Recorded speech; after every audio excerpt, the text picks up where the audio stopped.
The US administration has shocked the world by levying the so-called reciprocal tariff to some 90 countries, but this will not make America great again. Let me tell you why.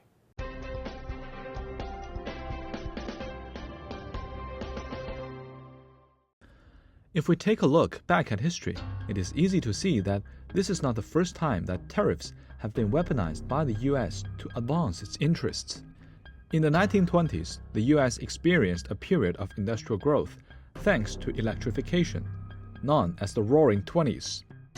But much of its profit was invested in the stock market. Banks were subjected to little supervision, and the prevailing narrative was that of the free market. Then, when the stock market bubble burst on October 29, 1929, the economic tsunami in the US began, characterized by poverty, unemployment, and a sharp decline in industrial production.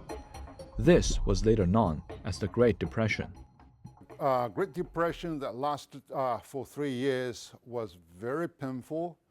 Distribution of wealth created a polarization that really not only dampened the buying power versus the productivity, but also create a huge class divide.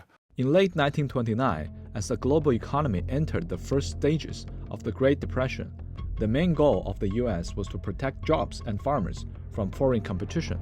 Two US politicians, Reed Smoot and Smoot-Hawley, proposed raising tariffs on over 20,000 imported goods in an effort to shield American industries.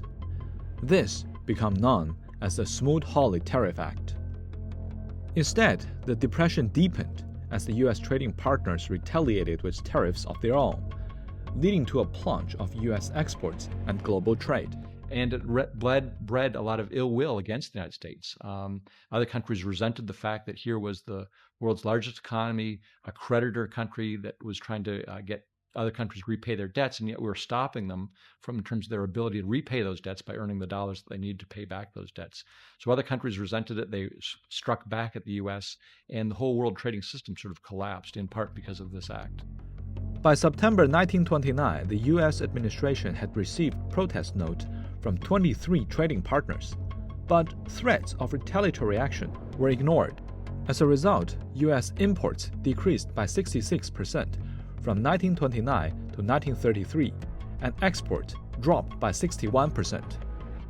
The act was intended to protect American jobs, but unemployment rate was 8% in 1930 when the Smoot-Hawley Act was passed, but jumped to some 16% in 1931 and to 25% in 1932.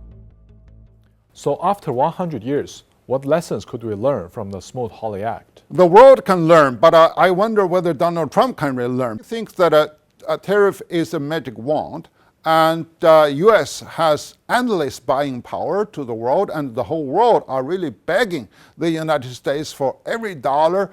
Actually, what they pay for was really to satisfy the need of American industries, American people. Let me end by reminding you what President Ronald Reagan said about tariffs in 1987. His words still echo today. High tariffs inevitably lead to retaliation by foreign countries and the triggering of fierce trade wars.